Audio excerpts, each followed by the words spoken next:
Everyone, welcome back to my channel. So আজকেও কিন্তু আমি একটা ইন্টারেস্টিং ভিডিও নিয়ে এসেছি, আমার ভীষণ ফেভারিট এই টপিকটা। So again back to Radha কৃষ্ণের টপিক। সো আজকে আমি শ্রীকৃষ্ণের কিছু কৃতিত্ব নিয়ে কথা বলবো তোমাদের সাথে। সো তোমরাও তোমাদের যদি কোনো রিকোয়েস্ট থাকে আমাকে প্লিজ কমেন্ট করতে পারো, তারপর বেস করে আমি ডেফিনেটলি ভিডিও করবো। আর এই টপিকগুলো নিয়ে যত বেশি তোমরা আমাকে রিকোয়েস্ট করবে না, আমার নিজের অনেক নলেজ বাড়বে, আমি অনেক বেশি এইসব বিষয় নিয়ে চর্চা করবো আর তোমাদের সাথে শেয়ার করতে পারবো।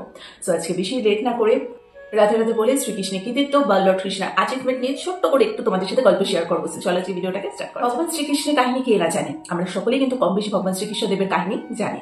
কংসের কারাগারে তার জন্মের কাহিনীও কিন্তু ভীষণ ফেমাস। শ্রীকৃষ্ণদেব একদিকে যেমন ছিলেন প্রেমের দেবতা বা প্রেমের ভগবান, অন্যদিকে ছিলেন ধুরন্ধর রাজনীতিবিদ। কৃষ্ণ কাহিনীর মূল উৎসই হচ্ছে ভগবদ গীতা। ভগবদ গীতা পড়লে কিন্তু ওনার সম্পর্কে সবটা ইন ডিটেলস তোমরা সবাই জানতে পারবে। আর শ্রীকৃষ্ণদেবের তো প্রচুর রূপ, ওনাকে আমরা বিভিন্ন রূপে চিনে আসি, যেমন বিষ্ণু, নারায়ণ, বাসুদেব, ছোট্ট নারুগোপাল, বিভিন্ন বিভিন্ন রূপ, নরসিংহ, প্রচুর প্রচুর রূপ শ্রীকৃষ্ণের। আর প্রত্যেকটা রূপের পিছনে কিন্তু আছে আলাদা আলাদা সমস্ত ইতিহাস। আমি হয়তো সবকটা রূপের বিষয়ে আলোচনা করতে পারবো না, বাট আমি শর্টে কয়েকটা রূপ নিয়ে একটু আলোচনা করে নিচ্ছি। আই হোপ তোমরা যারা ইন্টারেস্টেড এই বিষয়গুলো নিয়ে তারা একটু বেশি হয়তো রিসার্চ করো এই ব্যাপারটাকে নিয়ে। আমি তো প্রচন্ড পছন্দ করি, বিকজ এই টপিকটা আমার কাছে প্রচন্ড ফেভারিট। সো ফার্স্টে বলছি শ্রীকৃষ্ণদেবের যে রূপটা আছে।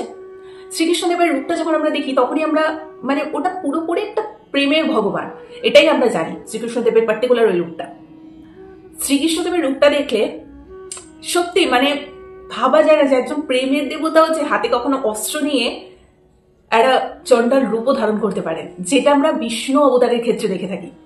যখন আমরা বিষ্ণু অবতারকে দেখি তার মধ্যে এক হাতে শঙ্খ, এক হাতে চক্র, এক হাতে পদ্ম, এক হাতে গদা। ইনফ্যাক্ট মহাভারতে যখন অর্জুনকে কৃষ্ণদেব তার বিশ্বরূপ দেখিয়েছিলেন তখন অর্জুন তো সে মুহূর্তে ভয়ও পেয়ে গেছিল তার বিশ্বরূপটা দেখে। আই হোপ তোমরা যারা এইসব বিষয়ে চর্চা করো তারা এই ব্যাপারটাই জানো, শ্রীকৃষ্ণদেবের কৃতিত্ব কি, তার মাহাত্ম্য কি, সে সম্বন্ধে তোমরা আমার থেকে হয়তো বেটার জানো। এগুলো সমস্ত কিছু মহাভারত দেখলে তোমরা জানতে পারবে, গীতা পাঠ করলে তোমরা জানতে পারবে।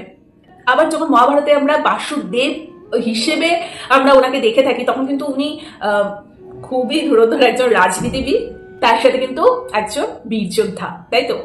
গোটা মহাভারত যারা তোমরা দেখেছো তারা জানো, বা যারা পড়েছো তারা জানো যে শ্রীকৃষ্ণদেবের ঠিক কি কি লীলা ওখানে রয়েছে। আবার অপরদিকে গোপাল সোনার রূপ কিন্তু টোটালি আলাদা। আমাদের নারুগোপাল একেবারে আমাদের ঘরের সন্তান হিসেবেই মানে পূজিত হন আর কি।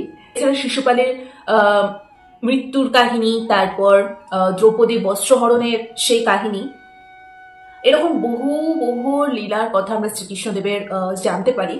শ্রীকৃষ্ণদেবের কৃতিত্বের কথা শুরু করলে শেষ করা যাবে না।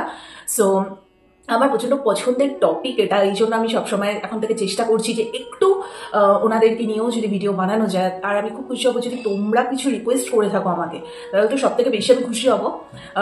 সো চলো আজকে টপিকটা তোমাদের কেমন লাগলো জানিও, আর ভালো লেগে থাকলে একটা শেয়ার সাবস্ক্রাইব করে দিও। হরে কৃষ্ণ রাধে রাধে। সবসময় কিন্তু কলিযুগে ভগবানের নাম জপ করতে থাকো, সবার ভালো হবে, সকলের মঙ্গল হবে। আর বেশি বেশি করে মহাভারত দেখো, গীতা পাঠ করো, আরো বেশি করে শ্রীকৃষ্ণদেবের কাছে চলে যাবে।